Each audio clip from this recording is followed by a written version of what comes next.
I welcome everyone to our PLT live session. I'm very excited to see you here today. We're really excited for this presentation. Having Amal Jacobson here is always a special treat. So before we get started, I'm going to share my screen, and everybody's still kind of logging in. And we'll go over the schedule and get started. So let me just make this big. All right, so we're going to be talking about intuition today, and we'll spend the first few minutes doing a welcome and review. We will have a collective meditation, and we'll be using Bhavanam Kevalam. We'll have 7.5 minutes of kirtan, followed by about 7.5 minutes of silent meditation. And then we will have a presentation on intuition with Amal Jacobson. Then we will have time for a Q&A and a group discussion and a quick song and our closing waterfall and then announcements. And for some people, this is where we have opened this presentation to everyone. So if you haven't been with us in a long time, or if this is your first time, we do have translation today in Spanish, Vietnamese, and Portuguese. So we have Devesh in Spanish, Subodh in Vietnamese, and Hiramaya in Portuguese. So if you need to connect with them, and if you're having any problems with that, please connect with either I or the host, and we can help you get connected with them. Again, we're very excited to have you here today. This whole month, we're going to be talking about intuition, and it's a great way to start it off with Amal Jacobson today. So I'm going to now pass the controls to Karun, and we'll start on our meditation. So again, we're going to be using Bhavanam Kevalam, and it'll be about 15 minutes. So thank you. Thank you for being here.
All right, welcome back, everyone. I hope you enjoyed your meditation. So, like I said, today we have Amal Jacobson here. He is a teacher, a writer, an activist, and educator. He's had over 15 years of experience in leading workshops and publishing writings on Tantra, meditation, and humanism, and has spoken at universities and in conferences in the US, the UK, Italy, and Netherlands. And having studied at the College for Neo-Humanist Studies in Sweden in 2004, he has a master's degree in philosophy, cosmology, and consciousness from the California Institute of Integral Studies. And he is currently a teacher at the Progressive School of Long Island and a happy father. Can't forget that. So again, we're really excited to have him here, and we're happy to have all of you here. So I'm going to pass it to Amal and sit back and enjoy the presentation. Thank you. Namaskar.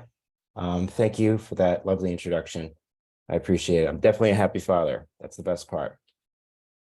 Okay, really nice to be back here at PLT. I always really appreciate it when I'm able to come on and share something with all of you. And I'll try to go slow for the translators. And yeah, I just really hope that everybody gets something of value.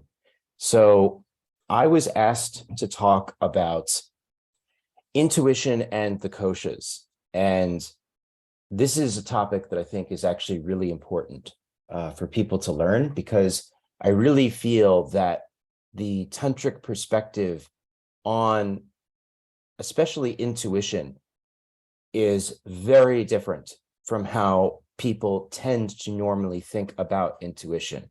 I would argue that the tantric idea of intuition is counterintuitive, ironically, to how most people think about that term, intuition. Because I don't think I'm wrong in saying that when most people hear intuition, and you're talking about a kind of intuition that can be developed through some sort of spiritual practice, people have associations of fortune telling, of knowing some deep feeling within yourself that you're supposed to take this path and not that path. And there's some important distinctions to be made there within the tantric model that I'm really excited to be able to explore with all of you today. So I guess I'll get started and share my presentation. Okay, intuition and the koshas. So I'm not 100% sure about where everybody is in regards to what the koshas are. So I'm making the assumption that maybe you've never heard of that term before, which is absolutely fine. Very briefly, before even starting here, I would say that koshas refer to layers of the mind that can be purified and developed through meditation and different yogic practices. Okay, so let's start with intuition. What is intuition? And so, like I said, I think a lot of us, when we think about intuition, we think about the idea that, somebody called us on the phone, and the person who called us on the phone was the exact person we were just thinking about, or the sense that maybe somebody was staring at you and you turn and you see that there was somebody looking at you from across the room, or a feeling that you get when you meet a person you have a sense right when you meet a person sometimes where you feel like, I know what kind of person this is. They're a good person, or this person makes me feel uncomfortable. I can't put my finger on it, but there's something about them that doesn't make me feel good. So let's try to think about it a little bit more precisely. So like I said here, intuition is usually associated with a strong, some would even say, kind of psychic feeling of what we should or shouldn't do. It's different from wisdom, because wisdom comes out of experience and often suffering even. You get older in life, you go through a lot, and then you develop, hopefully, some wisdom to be able to discriminate between what you should or shouldn't do. This is different from wisdom, because this isn't something that's born out of experience. It doesn't come from some suffering you've gone through in your life. It's a strong inner sense. It's not necessarily a rational feeling. And it tells us that we ought to follow some path and not some other. And this is where I would say that the tantric model has something special to offer, something very different from what I see in the world and in the culture, which is Tantra defines intuition specifically as two things, and there's two Sanskrit terms. The first is vivek or viveka, and vivek is essentially your conscience, being able to discriminate between right and wrong. And the second Sanskrit term is vairagya. Vairagya, if you have experience with other spiritual paths, and maybe you've heard this word before, vairagya usually gets translated as renunciation. Like, I renounce the world and go up to a cave to meditate. And Tantra is a very different perspective and does not totally agree with that definition. The tantric definition of vairagya is not renouncing the world, but knowing how to use an object of the world for its use of welfare. How can an object be used in a constructive way for all instead of a destructive way for all? So Sri Anandamurti usually gives the example actually of alcohol. Alcohol is not in and of itself bad. It has positive and negative uses. And the ability to understand that alcohol shouldn't be used as an intoxicant and should be used in perhaps different medicinal contexts is a reflection of a developed sense of vairagya. And so now that we understand what vivek and vairagya are, I want us to reflect on how different that might be to how we normally think about intuition. Because I think most of us, when we think about intuition, it's more about not just knowing the difference between right and wrong, but knowing that I should take this job offer instead of that job offer, knowing that I should date that person instead of this person. I mean, these are the reasons why people go to so-called psychics and get their tarot cards read.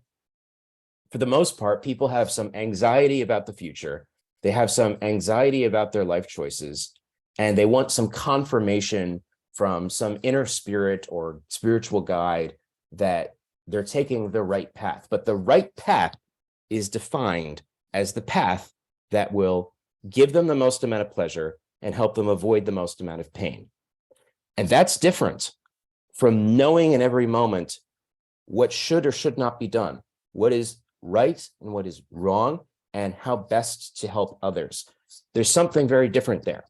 And so it starts with what is the foundational worldview of Tantra versus what is the foundational worldview of most of the culture out there that we interact with in the world. There's some fundamental shift that needs to happen. And when we understand that fundamental shift, it'll help us better understand why intuition is looked at this way in Tantra cosmology. So I'm just going to pause for a second because I don't want the translators to hate me too much. I think they're keeping up. Okay, good, good. Oop. So the most fundamental thing that I want to point out here is intuition, according to Tantra, has a moral dimension to it. It is fundamentally a force that helps us live a moral, well-knit life in our social relationships. And so I would say that intuition is, in fact, a strong inner sense of what to do and what not to do. But I would argue that because we live in such a overwhelmingly materialistic culture, I would say most of us are conditioned to think of intuition as something that allows us to maximize our selfish pleasure and maximize our ability to avoid suffering or struggle. And that does not have anything to do with a tantric worldview, I would say. The fundamental shift is shifting away from looking When we talk about what's good for you, we normally think about it from a materialistic perspective. What's good for you is what will allow you to make the most amount of money. What's good for you is what will allow you to experience the most amount of pleasure. What's good for you is something that will make your life easier. From a materialistic perspective, perhaps that might be true. But if we're talking from a tantric or a spiritual perspective, what's good for you is something that will help you develop, something that will help you grow, something that will help you learn, something that will make you a better person, something that will make you a better world citizen, a better spouse, a better in your relationships, as somebody who is better at reflecting the interconnectedness of all through their actions. And so I would say intuition is normally thought of in terms of what job offer to take, whom to date, how we should follow fame or fortune, whether somebody is the one, et cetera, et cetera. And we tend to narrowly confine our ideas about intuition and psychic ideas with basically different notions of fortune telling. And I would say that here we're talking about fundamentally something different.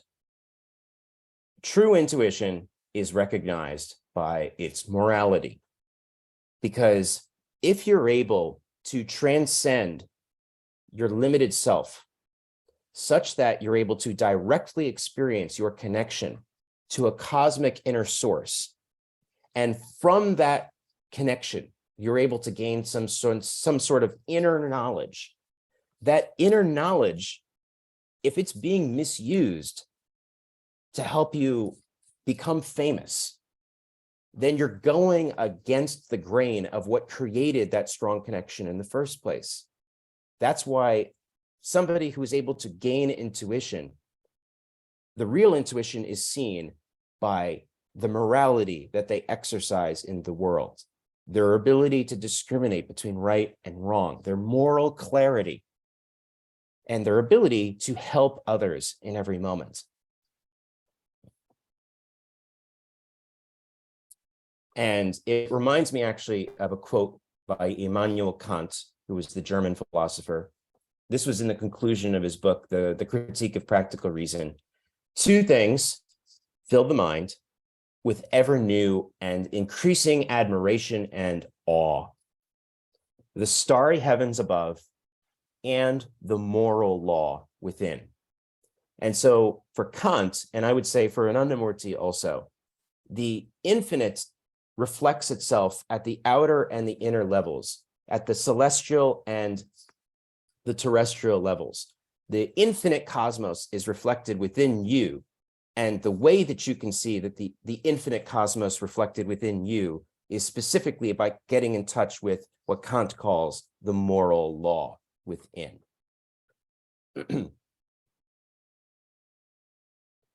And so spirituality is a journey of self-realization, but it is also what does that even mean, self-realization? I would say that it's a long journey of recognizing that the truest, deepest, innermost self, not who you think you are, but the depths of what you really are deep down inside, is connected with, penetrated by, and embedded in a larger whole. It's the recognition that you are this idea that you're some separative tiny unit that's different and from everybody else and nobody can understand you. That's an illusion. That everything you think you know about yourself is actually totally penetrated by all kinds of relationships, some of which you understand, some of which you don't. And that actually you are reflecting something much deeper that is embodying itself through you. And so spiritual knowledge, therefore, the knowledge you gain from such self-realization, is knowledge specifically of our embeddedness, the fact that you are not apart from nature, you are a part of nature, interconnection and interdependence. That's why the tantric perspective does not say that vairagya is renouncing the material world and going off to some mountaintop, because you cannot. renounce your connection to this world. You cannot renounce yourself from your social relationships and think you're achieving some sort of spiritual good, because you are embedded and interdependent with the larger whole, no matter how isolated you think you've made yourself. And this is precisely why intuition can be recognized by its morality. And you really see this, I mean, I should say, I really saw this on display in kind of the insanity that's been going on in the world in the last few years. There's just so many grifters on Instagram and on social media who talk about how they're channeling, different beings, or they're, I forget the terms that they use. I feel like I've blocked it out from my head. They're always talking about how they're awakening to some deeper truth, and they're spending hours in states of altered state of consciousness, and it gives them visions about the true nature of the world. And what ends up coming out of their mouth is paranoid and basically encouraging you to isolate yourself from others and think about yourself as spiritually awakened while everybody else is spiritually asleep. It's something that casts you above everybody else and then tells you that your true knowledge, which is paranoid, is the truth in a world of lies. It strikes me because whatever intuition they think they have, they're misusing it. It's so distorted by this intense paranoid conditioning, and you see it being used to prey on desperate people who are looking for something true, usually to get their money. And it becomes a lot clearer when you recognize that that's just not what intuition looks like. It doesn't look like somebody who talks about how they, how they've awakened to something and now the rest of us are sheep. It doesn't look like people saying that they're now chosen by some angel, for some special purpose, because I don't know. It's recognized by them being a better citizen than they were before, a better person than they were before, a more moral and humble person than before. That's how you can recognize intuition. My computer always had a problem with Google Slides. Okay, so now I want to relate that idea of intuition to the koshas. So the fundamental thing to understand the koshas, which refer to the layers of the mind, the main thing to understand is that a materialistic perspective from Tantra's perspective is upside down. Because the materialist perspective would tell you that the material world is the base of reality. And from that perspective, the brain generates consciousness. It's like a consciousness creating machine. And without the machine, if the machine breaks down, then consciousness, which is fundamentally an illusion, disappears because it was just a byproduct of chemical interactions. And from Tantra's perspective, this is upside down. Consciousness is the base of reality, not matter. Everything springs out of consciousness. And so the mind is a reflecting plate for consciousness. That's what Anandamurti calls it, a reflecting plate. You can think about it as a mirror that allows consciousness to express itself. And so the question is always, how clean is that mirror? How clearly is that mind reflecting its deepest inner nature, and how much is it distorted by all sorts of crap, lifetimes of crap, and lifetimes of bad decisions that is totally obscuring the reflection that ought to be taking place. And so koshas refer to 5 layers of the mind, which form the bridge between consciousness and matter. The mind allows consciousness, which is pure and without distinctions and really impossible to understand from purely material perspective.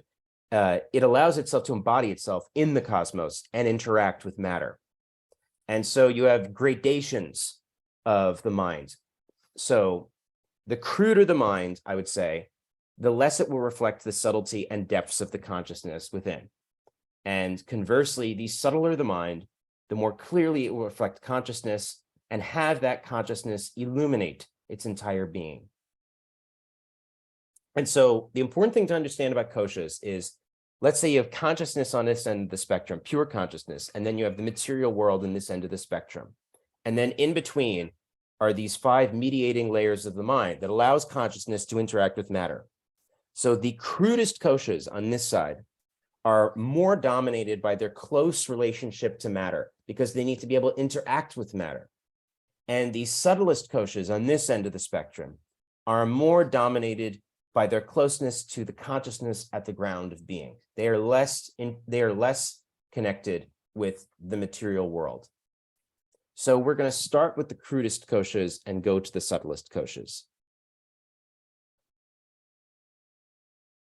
So the first kosha is known as the Kamamaya kosha. Kama means desire in Sanskrit. And so these terms that you see within quotation marks, those are my own invention. You can agree with them or disagree with them. I'm really just putting it there as what I hope is a helpful model. Anandamurti has actually written shockingly little about koshas. A lot of this has just come from years of discussions with acharyas and years of trying to unpack the little material that exists to help me understand what is really going on with the koshas. And so my personal definition of the Kamamaya kosha is I call it the instinctual mind. And so over here, you see this golden yellow square. And the reason it's there is because the 5 layers of the mind correspond with the lower 5 chakras. And so you probably have heard of chakras before. You probably have seen them being portrayed as the colors of the rainbow. Fun fact, next time you see them being portrayed as the colors of the rainbow, chakras being the color of a rainbow, not only is that not the correct colors, not only are they not from Tantra, they're actually an American invention. They spring out of a man named Charles Ledbetter. He was a British occultist. Basically, at the turn of the century, in the early 1900s, there were all these people, probably first with Helen Blavatsky and later people like Rudolf Steiner, who started movements like Theosophy and Anthroposophy. And it was a sort of religious syncretism between Western Christianity and Eastern mysticism. I'm not saying it's without value. I'm actually not knocking those people or those things at all. But just to say that the rainbow chakras is actually an American appropriation that comes out of 20th century occultism and has nothing to do with tantric cosmology. And so the colors you're going to see here are different if you're familiar with rainbow colors. So as I was trying to say, the 5 layers of the koshas are associated with the 5 lowest chakras. So the highest chakra is at the crown of the head. That's the Sahasrara chakra. And you can think of that as pure consciousness. Consciousness is involving itself with the world. And so you can see that in the chakras and the way that they move from subtlest to crudest. Consciousness involves itself with material reality so that it can embody itself in material reality through the human being.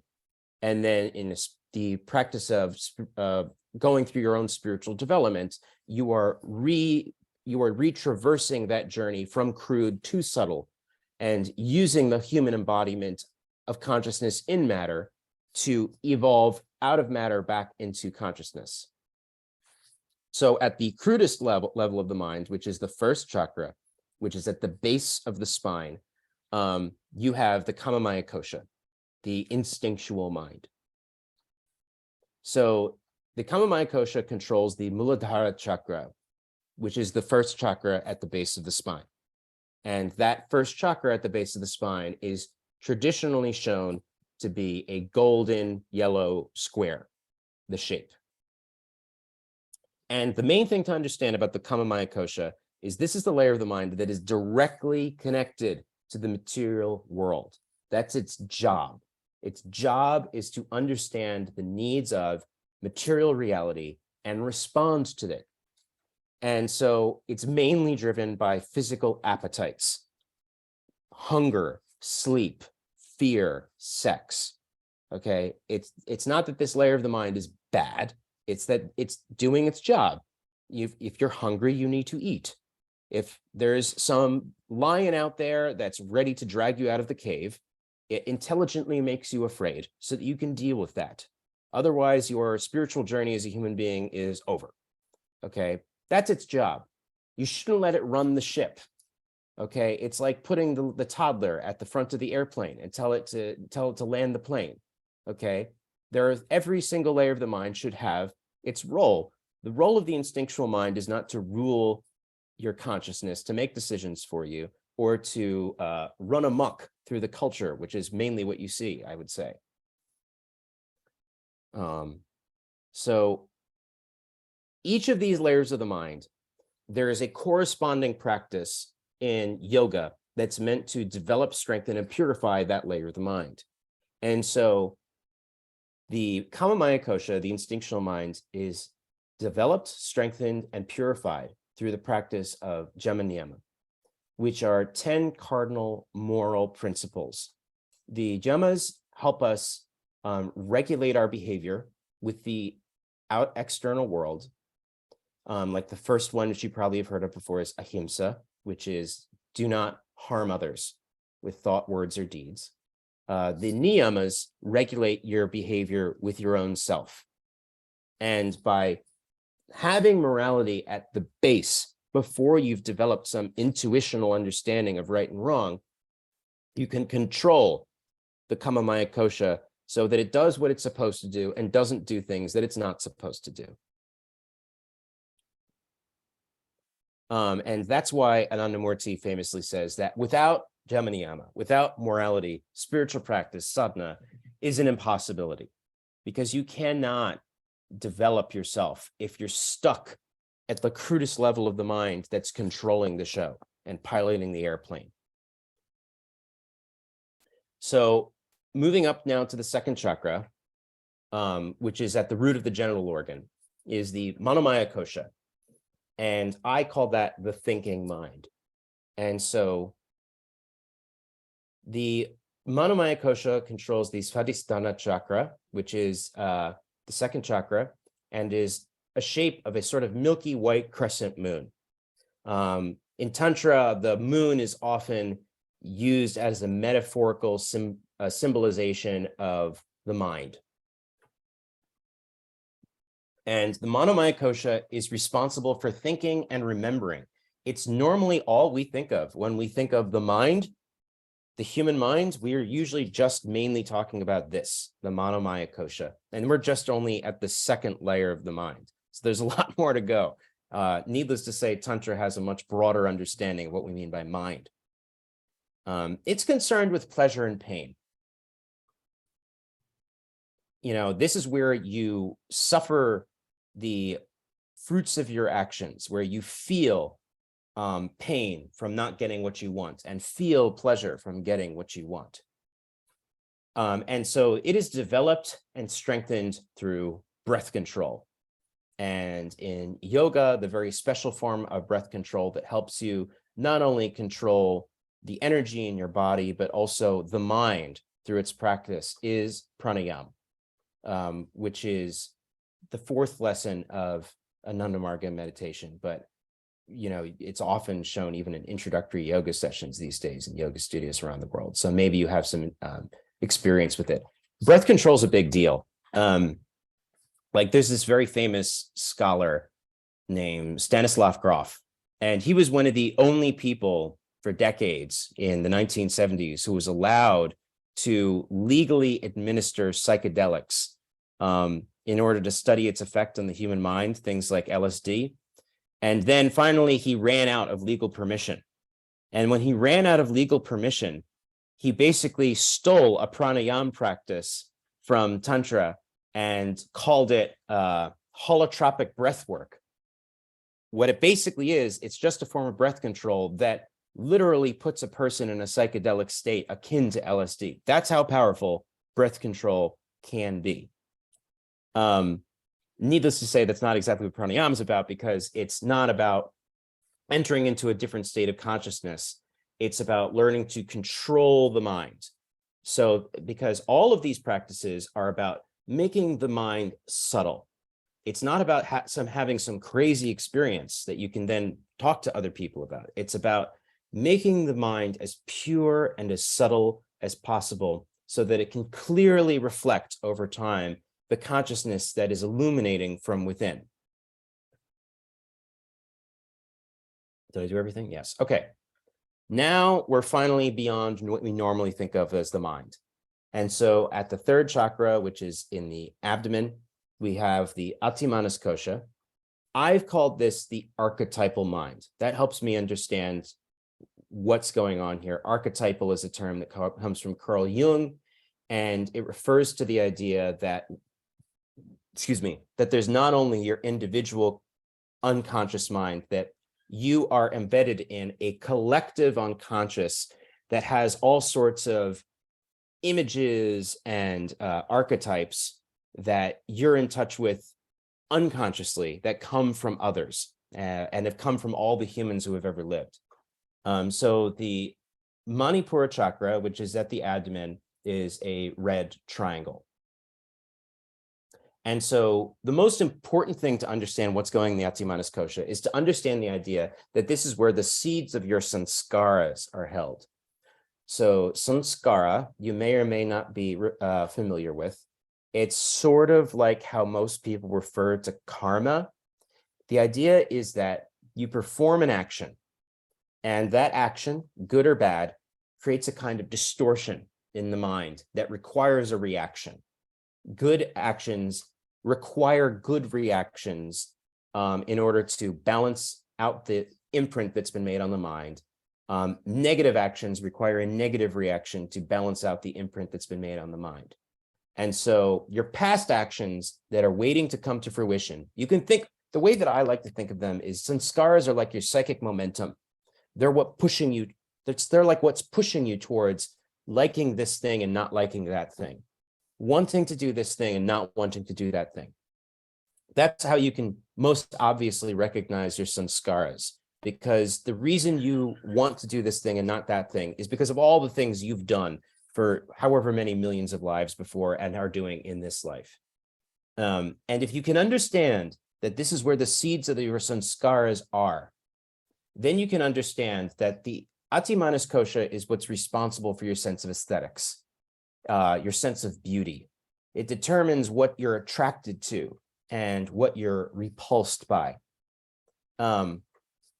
I would say this is the first layer of the mind where if you're able to completely withdraw from the two crudest layers of the mind, the Kamamaya Kosha and the Manomaya Kosha, and able to get in touch with the very seeds of why you want particular things, then that's the first layer of the mind where I would say you start to develop intuitive knowledge, knowledge that it goes beyond what you ought to know rationally. And so this layer of the mind is developed and strengthened through withdrawal of the mind from the senses. The yogic practice that is related to this is called pratyahara, but that's what it means, withdrawal of the mind from the senses. And any artist would tell you that this is exactly what happens in creating art. There's a reason why for most of history, until maybe up until Beethoven, the artist was not considered some sort of special genius. The artist was somebody who was in touch with the muse. They were present, they show up, and then the muse is able to work through them to create art. The genius comes from the entity that is working through them, not through the artist. And when you're creating art and you're really in the zone, so to speak, there's a sort of almost mental trance that's being created because you're withdrawing your mind, from the crude senses. You're in some other place. And that's, I would say, the very dim intimations of this layer of the mind, the Atimanas Kosha. Okay, finally, we got the Vijnanamaya kosha, which is here at the midpoint of the chest. Gyan in Sanskrit means knowledge. This is like the layer of the mind that relates to true knowledge. I call it the conscientious mind.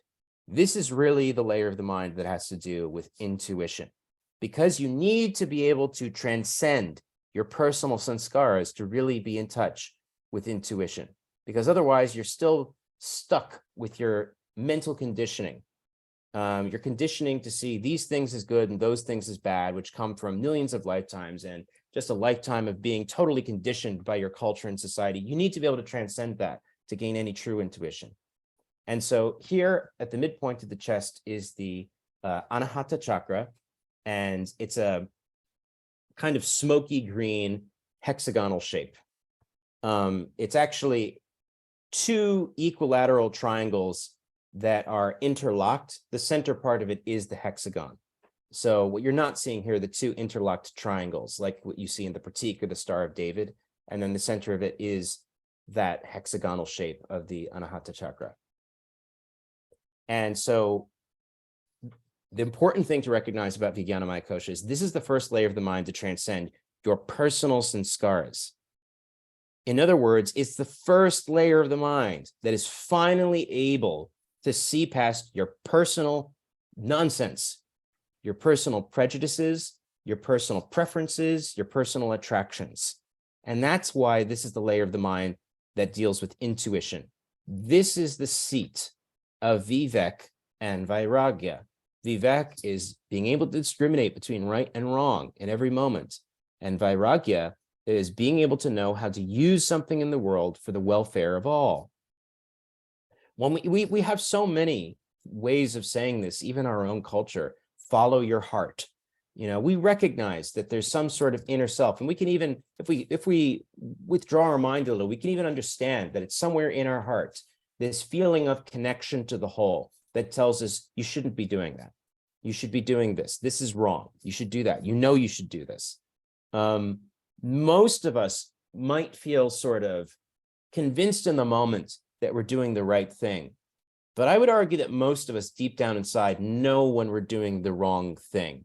It's just that it's very scary to look in the mirror.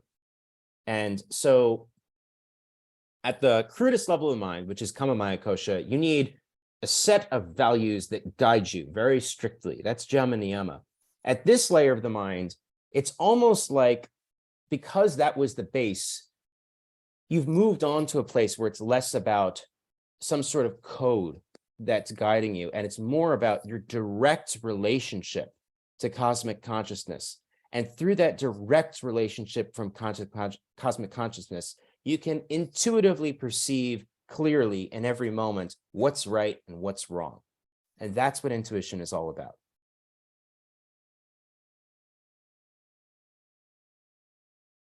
And so this layer of the mind is developed and strengthened by one-pointed concentration of the mind. And in yoga, that's known as dharana. And now finally, we're at the subtlest layer of the mind, the layer of the mind that's much more closely connected to consciousness than it is to matter. Hiranmaya kosha, and the way that I've used, the term that I use to sort of make sense of this for myself is the astral mind. It's an iridescent multicolor that lacks definite shape. So it's sort of circular and it's whitish, but there's many different colors that are reflected within it, because this is the root point of color and of form. So it controls the Vishuddha chakra, which is the seat at the throat. And it's permeated with golden effulgence and bliss. And experiences of Hiranmaya kosha are meant to be intensely blissful, because you're far disconnected from, you know, the egoic self's very limited notion of what is suffering and what is pleasure. I would say that this kosha is concerned with potentiality, bridging the spiritual and the mundane. You can even see this in the physical manifestation of the Hiranmaya kosha as the vocal cord. The vocal cord is a very mysterious thing, ladies and gentlemen. If you think about it, physical embodiment is very strange. It's like the stars have been exploding for billions of years and cooking elements inside of their bodies and then exploding them out through the cosmos. And then for some reason on this planet, with the right conditions, that stardust swirled into a temporary vortex that we call a human body that allows this mind to express itself. And it's able to maintain that solidarity for perhaps 100 years, and then it goes away, it dissipates, and it just all gets recycled again. The calcium in your bones and in your teeth was cooked inside of a star. You are stardust eating sunlight. All the food that you eat is just sunlight. You're solar powered because all the food on Earth comes initially from plants doing photosynthesis, turning sunlight into sugar. And then you either eat that sunlight directly by eating the plant, or somebody who eats meat is eating that sugar indirectly by eating the animal that ate the plant. But no matter what you think you're eating sunlight. You are stardust eating sunlight. And the vocal cord, you can see this. It's like the wind is moving all throughout the world, but somehow your vocal cord has learned to push the wind out of your body at just the right frequency so that you can understand ideas. This is very strange. This is a very strange idea. This shows you the extreme mystery that is at the heart of this kosha, at the heart of what this chakra represents. That bridge between the spiritual and the mundane, the potentiality, the ability to take random octaves, which are random frequencies of air hitting your ear, and turn that into music. Very strange. We treat this as if it's normal. This is very strange. And so this is the root of form, the root of color. And it is more connected to the ground of being than it is with the petty ego or with matter. And this is developed and strengthened by deep meditation. In yoga, it's called dhyan. And in anandamarga meditation, this is explicitly the 6th lesson of meditation. And then finally, we're moving beyond the koshas to this and this chakra at the midpoint of the eyebrow and the sahasrara at the top. To transcend the koshas, to transcend the mind, to transcend all limitations of the mind, and to merge fully into consciousness at the ground of being. That's what it's all about. And so yoga has 8 practices associated with it. Jama niyama, which have to do with the first layer of the mind. Pranayam, breath control, which deals with the 2nd layer of the mind. Pratyahara, which deals with the 3rd layer of the mind. Dharana, which is with the 4th layer of the mind. I missed something. Jama niyama, pranayam,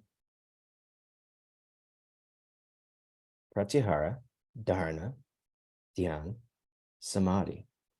I'm missing asanas. What am I missing? Can somebody interrupt me? I feel like I'm crazy now. That's 7. What's the 8th? Is it asanas? It must be asanas. It's asanas. It's asanas. I remember now. It's definitely asanas. Oh my God, I'm losing my mind. Excuse me. I forgot about asanas. Not a coincidence that I'm the one who forgot Jama about and asanas. Yama are 2 also. Yes, it's 2. Jama niyama, but I forgot asanas. Asanas develops the body. What we normally just call yoga is just about developing the body. Then there's jama niyama. Then there's pranayam. Then there's pratyahara. Then there's dharana. Then there's dhyan. The last one's samadhi. That's 8. That's why it's called Ashtanga yoga, the 8-fold path. So samadhi in Tantra is known as absorption. You're absorbing your whole self in the deeper self within. And that's what we call self-realization. Self-realization is the recognition that the little self that you think you are is like a persona. It's like a costume, a set of clothes. It's a mask that the deeper self temporarily wears for a little while. And self-realization finds its ultimate fulfillment when that inner knowledge is reflected in the world, not by knowing when somebody's going to die and, knowing what best path to take to become a famous person, but reflecting that inner knowledge in the world through service to creation. Because remember, knowledge is knowledge of embeddedness. It's knowledge of interconnection. It's knowledge of interdependence. It is not paranoid knowledge about the inner workings of the Illuminati. That is not psychic knowledge. That is not intuition. That is grift, pure grift. And that's why the slogan of the tantric meditation that we follow and the path that is related to that is self-realization and service to all. These are two sides of the same coin. They're not separate from each other. They find their fulfillment in the other. And that's why you can see this in intuition. Intuition from a tantric perspective is not just some woo psychic knowledge, you know, where I can see into your chakras and see what toxic thoughts are blocking you. It's more about having moral clarity, knowing the difference between right and wrong in every moment, and knowing how to help others in every moment. That's true knowledge that is shown by whether I concretely do something about the suffering that I see. If I just sit back and keep meditating, I'm not progressing. But if these two parts of myself move in tandem, the inner and the outer, that's where true progress is found. And so that is all I've got. I guess I would say that koshas are a helpful model for me because they help me reflect on how everything I think of when I think of myself is just, it's like the surface of the ocean. You know, you think you know the ocean because you're looking at it from the surface and it seems very choppy and very violent. But if you dive deep, first of all, you recognize that there's a tranquility beneath, but you also begin to recognize that we know nothing about what's in the ocean. And similarly, everything you think you know about yourself is just so limited. It's so shallow. There's so much more that's deep beneath the surface. There's a quote from a poem by W.H. Auden. We are lived by powers we pretend to understand. I really like that quote. We are lived by powers we pretend to understand. And I like that because with the koshas, I feel like it's a helpful model for really helping me reflect on that there's much more to you than you think, but everything that is much more to you has much more to do with the entire ground of being that is informing itself through all of creation. And getting in touch with that develops intuition, but that intuition necessarily has a moral dimension to it. So thank you very much for your attention. I don't take it for granted. I'm happy to talk, open this up into a discussion. Hopefully it can be fruitful. And just from the bottom of my heart, thank you very much. Namaskar. Thank you, Amal. That was fantastic. Yes, we can either do raise your hand, you can use the chat. But if you would like to open your mic, if you just want to raise your hand, if you have any questions or would like to open up for discussion, we'd love to have you.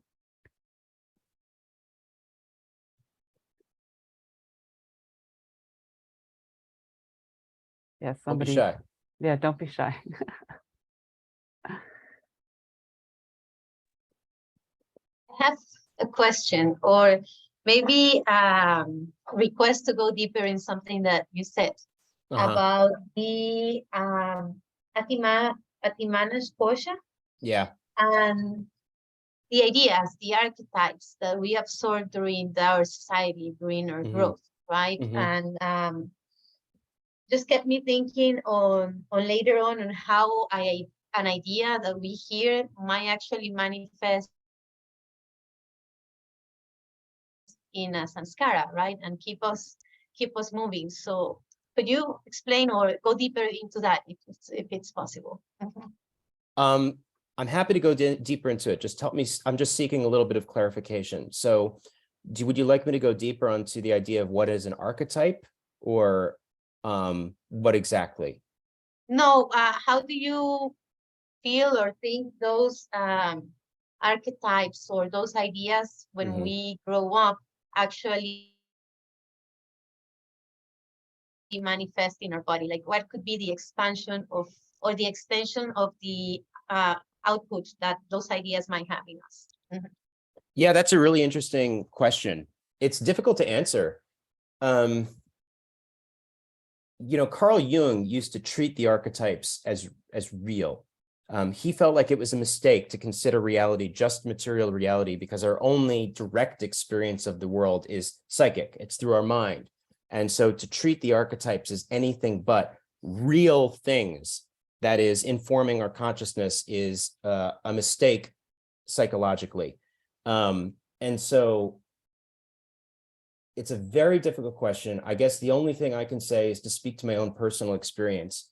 My personal experience is that I have felt for myself that when I'm doing a meditation that has been passed down to me from a teacher and comes from a long tradition and from a long lineage, I feel in that meditation as if I am participating in structures of consciousness. That it's almost like I'm a tiny little person helping to reinforce a structure of consciousness that's been reinforced to help spiritual aspirants for thousands of years, and that has its own reality. Jung went so far as to say that the reason World War II happened is he said that Germany got possessed by the spirit of a particular archetype. That's how far he went with these ideas. I'm not sure exactly how to address it concretely because it seems to me very mysterious. But I would say that I believe that the imaginal mind, the mind of the imagination, has its own reality. It's different from physical reality. But to say that it doesn't impact us and our mind and our lives, I think is a mistake. I think that ideas have a life of their own. I think that ideas are contagious, and I think that they can go viral, and they can either uplift people or harm the society. And maybe I'm not doing justice to your question, but I am trying to take it seriously, and I'm trying to reflect on it as best I can. Mm-hmm.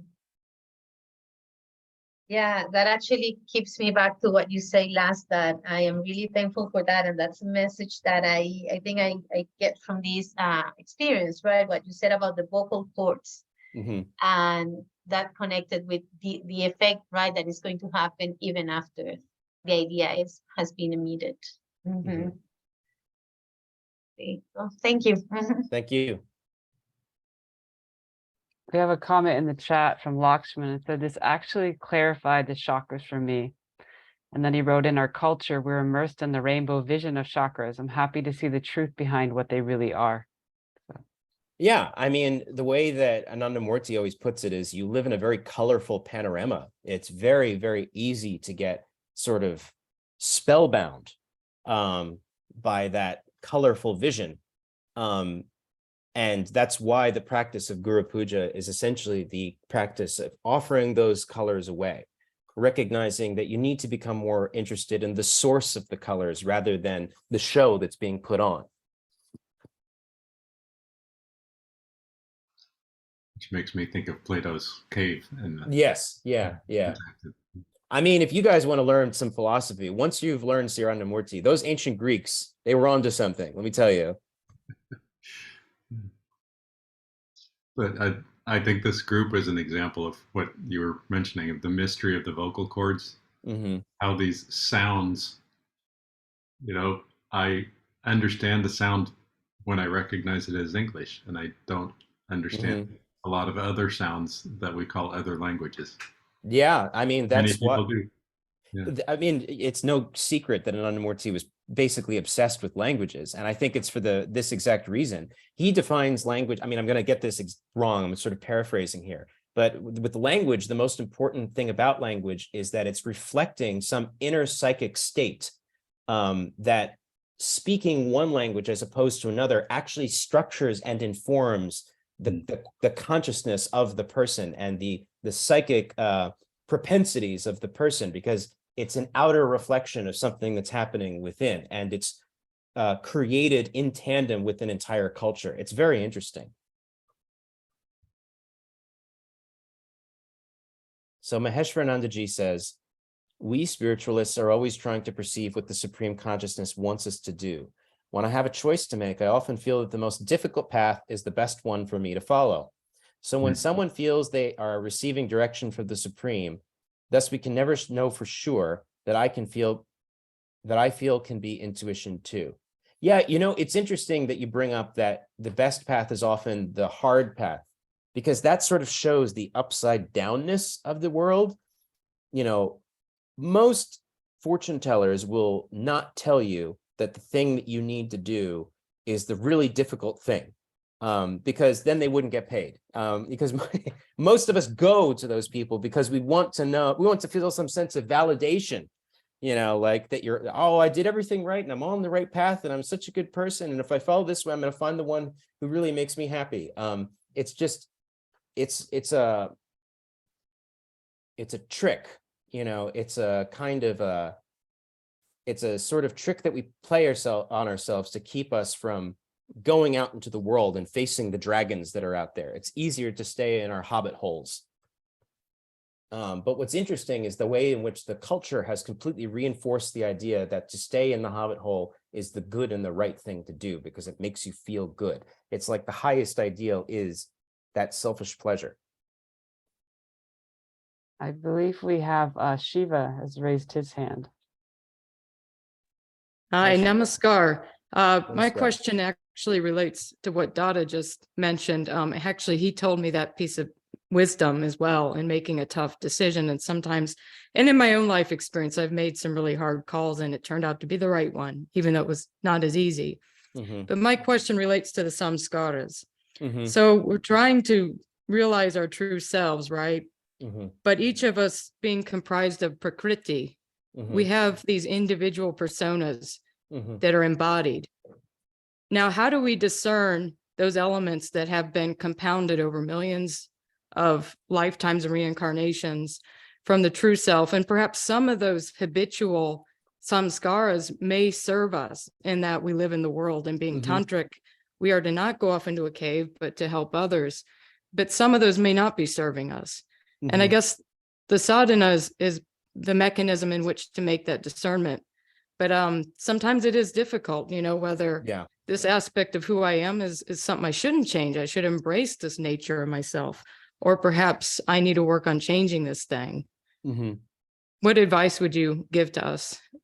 I mean, I love your question. I certainly can relate to it. I mean, if there's any lesson that I need to face over and over again is how desperately I need to learn humility, because every time I think that like, oh, I can't believe this person did that, I would never do that.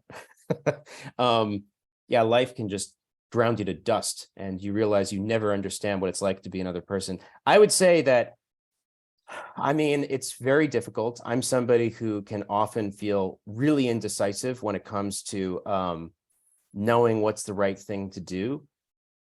All I can do, because I am structured by Prakriti, I have all kinds of distortions in my consciousness, some of which I am intimately familiar with and aware of, and most of which I'm probably not at all. All I can do is to try to use, if I can't intuitively understand the difference between right and wrong, I can use my base, Jama Niyama, the best way that I know how. I try to delve into the ideology and I try to use that as the touchstone. I try to measure everything, especially if it's a difficult decision, against, does this reflect my morality? Does this reflect my ideology? And I try to be really ruthless about that. Even if I do something else, I would at least want to maintain that honesty that I made this choice and I know it was wrong. I know that this went against what I'm supposed to do. I really, really try very hard. I'm not very good at most things, but one thing I feel like I have some practice in is I try very hard to be ruthless about understanding when I'm following my ideology and when I'm being lazy. Because I feel like it's very dangerous when we begin to justify everything that we do by twisting our ideology, by making our ideology and our morality conform to our actions. I try to keep that inner voice intact. I try to have some integrity, maybe not always in following it, but at least recognizing what it wants me to do. And so I'm not always in touch intuitively with that moral clarity, but I try as ruthlessly as I can to be intellectually in touch with the base of Jama Niyama and the base of that ideology. And I feel like even though I make mistakes, I feel for the most part, it keeps me from not wandering too far astray. And none of us are perfect. To be human is to make a mistake. And ultimately, that's okay, presuming once we understand that we've made a mistake, that we rectify our actions. I think that's more important than making the mistake. Yeah, those are some good points, Amal. I agree with this tendency to rationalize and our behaviors to justify it and to be able to, our minds are so good at doing that, right? We can systematize different ideologies and beliefs and get it to back up and support our actions. Yeah. And it's like the cart driving the horse. Yeah. But I was going to ask you, when we do perform an action and there's a certain outcome to that action, what things should we think about in a post-analysis? Perhaps we need to do that more often, like take a step back instead of just moving forward. Like, was that the right thing to do? And what can I learn from this experience? Yeah. Maybe that's a part of what we can do as well. Yeah, I completely agree. And that's not about regret. It's just about learning. It's after you perform the action, after you see the consequences, then asking, why did it turn out this way? Did I really do what I should have done? How could I have done better? Or did I really do the best I can? And this was the outcome. Yeah, I think Anandamarga calls it self-analysis. And he even says that when you recognize that you've made a mistake, that you should go to the person and admit that you've made a mistake and ask for some sort of rectification or forgiveness punishment from the person. And I think the inner spirit of that is not to create some sort of new religious ritual or confessional. I think the inner spirit of that is to recognize that you must be humble, that you must analyze the way that you behave, both in the moment and afterwards, and you must be committed to spiritual growth, no matter how uncomfortable that makes you. It's not about you in the little sense.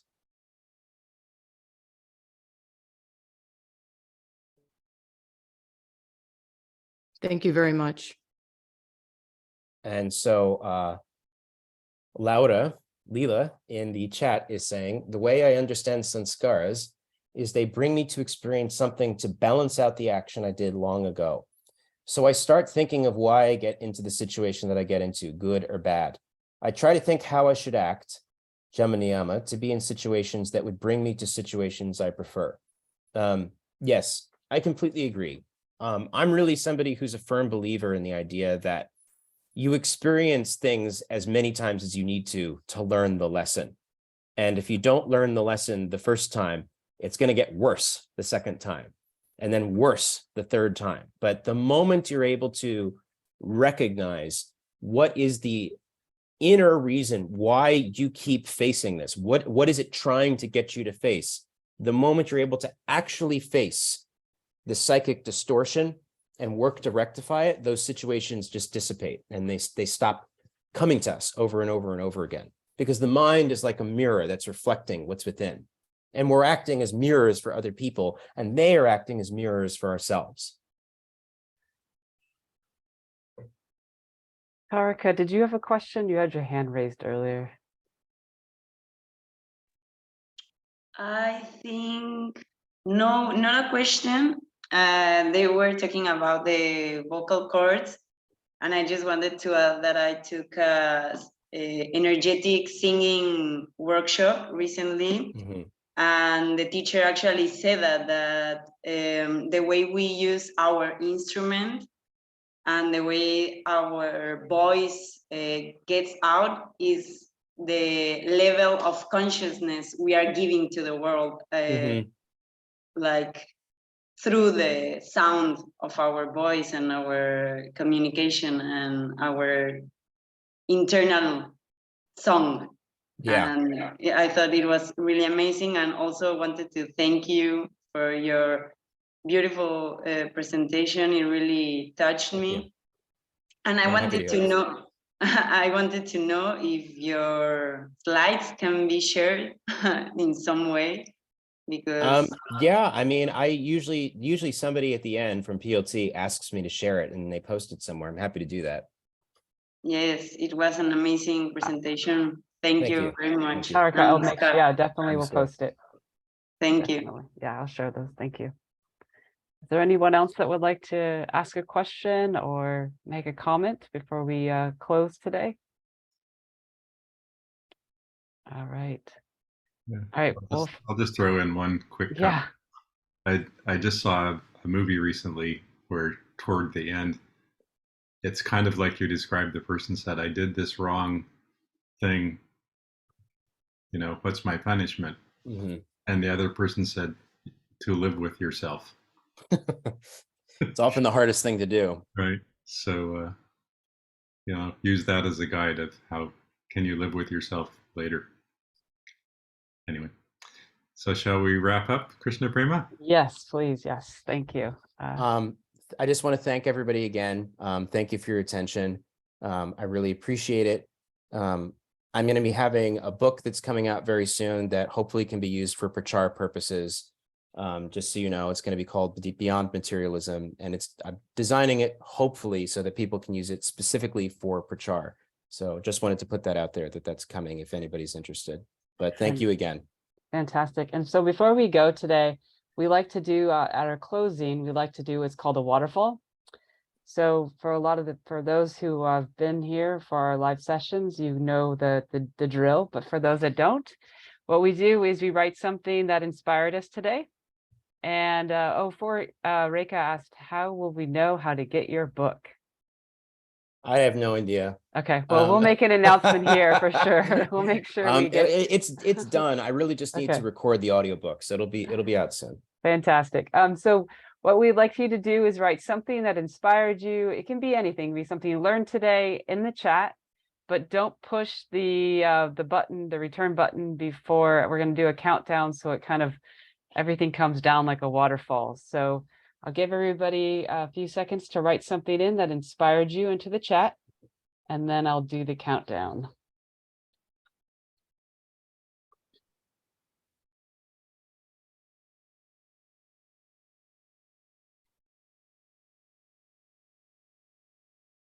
All right. So on the count of 3, and then we'll push the return button on the enter button. 1, 2, 3. All right. Let's see. I gotta start from the top.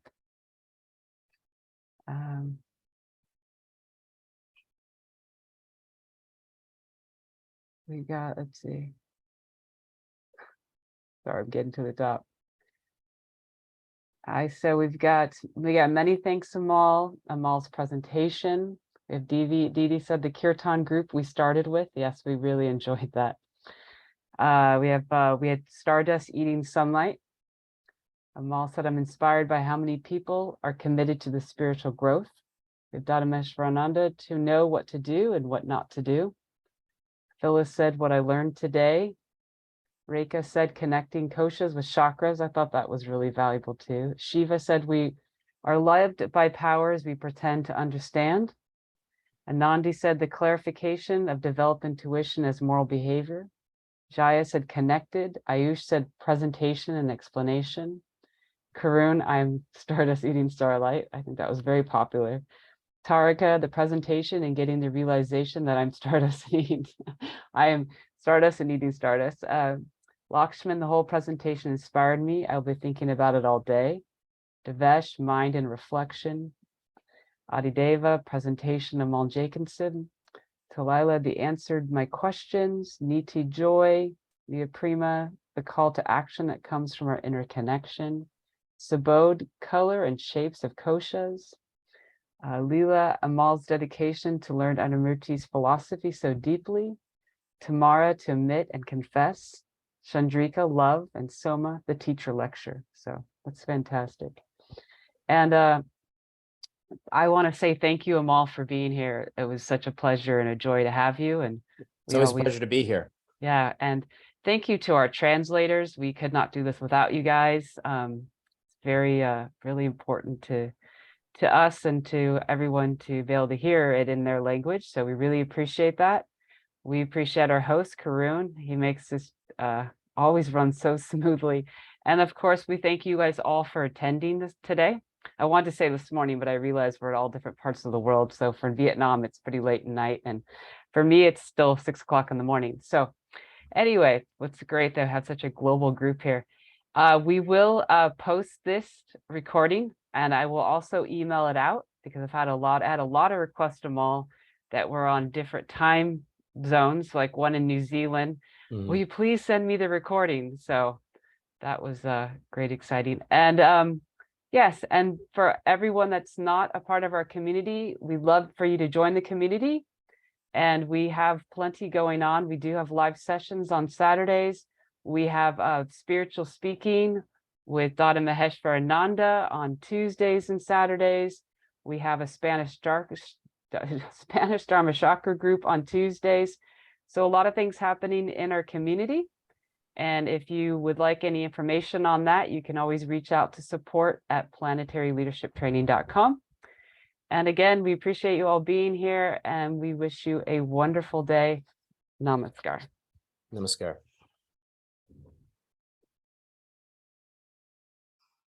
Hope to see you again later.